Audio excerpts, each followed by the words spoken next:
Morning, students.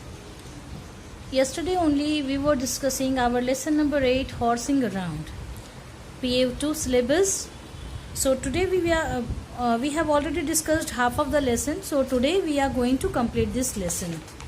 So अभी तक हमने क्या पढ़ा? That the writer is writing here his experience at the veterinary college, और वो अभी तक तो he has completed his animal husbandry class, in first class, but Professor Grant ने उसे कुछ पढ़ाया and then he came to know that he has been here to learn something. Horses उसकी topic थी, horses के parts, body parts and everything he has been taught. So one day he was walking down the street and he was whistling. Suddenly he saw a horse there and he thought that he started criticizing the horse, and he thought in his mind that he was a true expert. उसे सारा कुछ horse के बारे में पता है. So he thought, उसे क्या समझ में आया, that the horse is getting bored.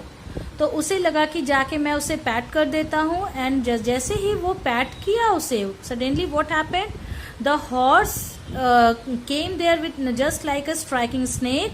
उसने उसके कोट को अपने जबड़े में शोल्डर के पास से दबा लिया अब, और उसको ऐसे करके टंग दिया, हैंग कर दिया उठा करके लगभग जमीन से थोड़ा ऊपर. Now his eyes were wickedly and pulled me up. उसे ऊपर उठा दिया, almost off my feet. He was hung there helplessly. He was suspended like a puppet. वो उसको पपेट जैसा फील हो रहा था, बिकॉज वो इस तरह से हैंग था जैसे लग रहा था कि पपेट है. He tried to take him out from the teeth of the horses, but he was not able to do so. क्यों? क्योंकि वो मूव ही नहीं कर पा रहा था, because his coat was completely clamped immovably by the horse. यहाँ तक हमने पढ़ा. Now it is just like the story that you read there in Grandpa Fights an Ostrich. ये almost ऐसा ही story है. The same thing happened in that story also. So there was no doubt. उसमें हमने ostrich के बारे में पढ़ा था, and here we are just studying about horse. There was no doubt about the interest of the passers-by. Now पहले जो passers-by ध्यान भी नहीं दे रहे थे horse पे, now अब देख रहे हो आपकी क्या condition है उसकी writer की. Now the passers-by started taking interest in this scene. The sight of a man hanging from a horse mouth brought them to a sudden halt. और अचानक से वहाँ halt लग गया. Halt means सभी लोग अपना काम छोड़ के रुक गए.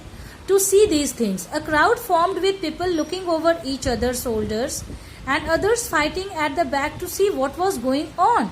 And the crowd was formed there. और सब लोग एक दूसरे को, कैसे भीड़ में हम लोग एक दूसरे का शोल्डर पकड़ के हटा के जाते हैं देखने के लिए कि क्या हो रहा है.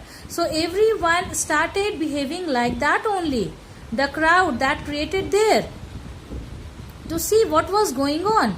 A horrified old lady was crying. A old lady was crying there. वहाँ पे एक old lady cry कर रही थी. Oh poor boy, help him. Somebody, उस poor boy को कोई बचाओ. Some of the braver characters tried pulling at me, but the horse just hung on tighter. और हॉर्स इतनी जोर से पकड़ा था, कुछ ने कोशिश भी की उसे हटाने की, but it goes in when. कोई फायदा नहीं हुआ और वो नहीं छूट पाया. With deep shame, I saw two pretty girls in the front row giggling helplessly. And he saw two pretty girls, जो छोटी लड़कियां थी वहां पे, two pretty girls were there. And they were giggling. Giggling means आवाज निकाल के हंसते हैं ना, उसे हम लोग giggling बोलते हैं. And they were helpless also, क्योंकि वो कोई मदद नहीं कर सकती थी उसकी. I began to thrash about wildly. My shirt collar tightened round my throat, and a stream of the horse's saliva trickled down the front of my shirt. And he began to thrash about wildly. और वो पूरे जोर शोर से अपने को हटाने का कोशिश किया, but his shirt collar tightened round my throat. और शर्ट को क्या हुआ, वो थ्रोट में अजीब से वो जकड़ गया, मीन्स वो टाइट हो गया. And stream of the horses saliva, और हॉर्स का सलाइवा जो था उसके शर्ट के फ्रंट पार्ट में गिरा. I could feel myself choking and he was choking. Choking में सांस लेने में दिक्कत रही थी. Why? Because शर्ट जो था उसके गले में थ्रोट में जकड़ गया था. And was giving up hope when a man pushed his way through the crowd. और एक आदमी वहां पे क्राउड में से बाहर आया उसकी हेल्प करने. He was very small and he was quite small. Angry eyes glared from a face blackened by coal dust. And angry eyes were there, face blackened by coal dust. And face was blackened by coal dust. उसकी जो face थी वो कोल dust से भरी पड़ी थी. And the eyes were angry, वो गुस्से में था. वो what's this? He shouted. What's this होगा यहाँ पे? A dozen replies babbled in the air. Babbled means talked quickly and continuously in an excited and foolish way. और ये क्या हो रहा है उसने चिल्लाया. और साथ में सारे लोग जो वहां पे थे क्राउड में, they babbled in the air, इकट्ठे में जवाब दिए.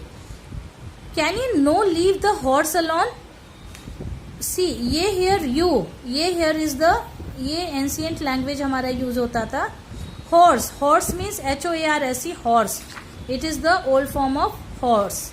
So can you no leave the horse alone? क्या अकेले नहीं छोड़ सकते थे? He yelled into my face. I made no reply, being half choked and in no mood for conversation. And then he was yelled means उसने horse को अकेला छोड़ा. And then he was yelling, वो चिल्ला रहा था. ही हैड कौन, वो जो कोल वाला आदमी था ना वो. I made no reply and the writer here is telling I made no reply being half choked and in mood for no mood for conversation because he was choked. Choked means उसका गला जकड़ गया था, उसका सांस रुक गया था. And he was not in the mood for conversation. The coal man turn to the horse. अब कोल मैन जो है वो हॉर्स की तरफ पलटा. ड्रॉप हिम या big lug. Lug means a rude way of referring to a big person और animal.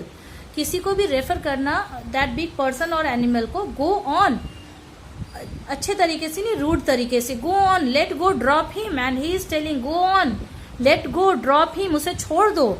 Getting no response ही पोक the animal in the belly with his thumb.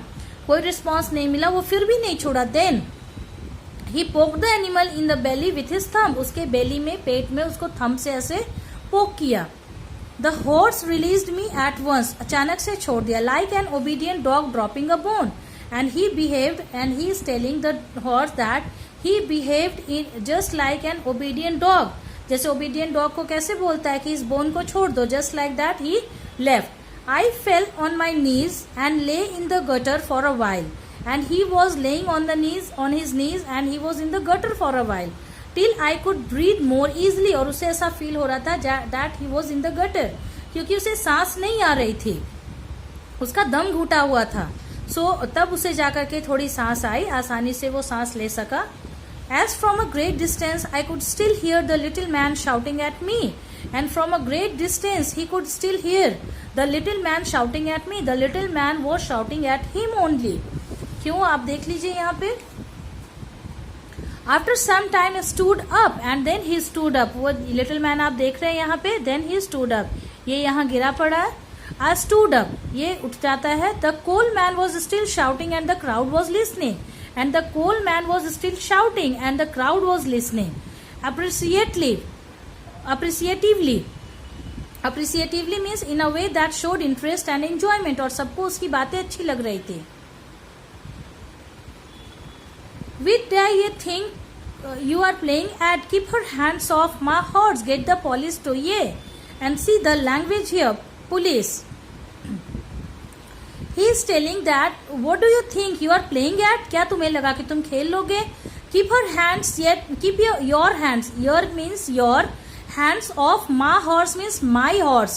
मेरे हॉर्स से अपना हाथ हटा के रखो. Get the police to ye. नहीं तो मैं तुम्हें पुलिस को दे दूंगा. I felt I must escape and began to push my way through the crowd. And he felt that he should escape from there and he pushed his way through the crowd. और वो crowd में से निकल के भाग गया. Some of the faces were concerned but most were grinning. Grinning means smiling widely. बहुत तो concern भी था इसके लिए, but जब कुछ problem होती है रोड पे तो आप देखते हैं ना crowd इकट्ठा हो जाता है. And in that crowd what happens कि कभी कभी लोग कंसर्न भी होते हैं, कभी कभी कुछ लोग क्या करते हैं, हंसते हैं मुंह खोल करके. ग्रीन मीन्स क्या होता है, मुंह खोल के हंसना. बड़ी सी स्माइल देना. Once clear I started to walk away rapidly and then once clear, और उसे समझ में आया कि वो फटाफट भागने लगा. As I turn the corner the last faint shout from the coalman reached me and then वो जैसे ही टर्न लेने वाला था, the last words from the coalman reached me, उसको कोलमैन की आवाज सुनाई देती है. And what was that? Dinna meddle with things ye ken nothing about, means don't meddle with things that you know nothing about. और वो बोलता है कि उस चीजों से आपको दूर ही रहनी चाहिए जिसके बारे में आपको कोई आइडिया नहीं है. सो उन चीजों से आप दूर रहें. जैसे अज्जल गगरी छलकत जाए होता है ना, जस्ट लाइक दैट. इसे तो राइटर को तो ये लग रहा था that he new everything about horse, he was a good critic, he was an expert, but ऐसा नहीं हुआ. He didn't have any idea about the horse. और वो जब ऐसा हुआ उसके साथ में ये इंसिडेंट हुआ, then after he came to know about this, उसे इसके बारे में पता चला. सो दिस स्टोरी आपको ये समझ में आ गया. What was that? तो ह्यूमरस कंडीशन ये हुआ, just like grandpa fights N ostrich. उसमें भी था कि ऑस्ट्रिच से तो वो डरते ही थे ग्रैंडपा, और वो जब सामने आया तो वो भाग फिरे. So just like that here he knew, the writer knew that he was a vet and he knew everything about horse, but the reality was that he didn't know anything about horse, और उसे horse के कोई भी चीजें पता नहीं थी. And only because of that उसको हॉर्स का ऐसा सामना करना पड़ा that he was quite afraid. और कोलमैन नहीं आता तो वो बच भी नहीं पाता. So only because of this coalman he was able to survive, means वो अपने आप को बचा पाया. So I hope you must have understood this story. So this week the books are with us. Books आपके स्कूल में हैं, तो आप क्या करेंगे? Whenever you are going to get your books, you will just write down the glossary. You will write down the embedded questions जो है हमारा, ये हम लोग डिस्कस कर लेंगे नेक्स्ट डे. और फिर आपको क्या करना है कि you will just write down the embedded questions also. आप इसको सॉल्व कर लेंगे अभी फिलहाल किसी पेपर में. Clear? So that's all for today. Thank you.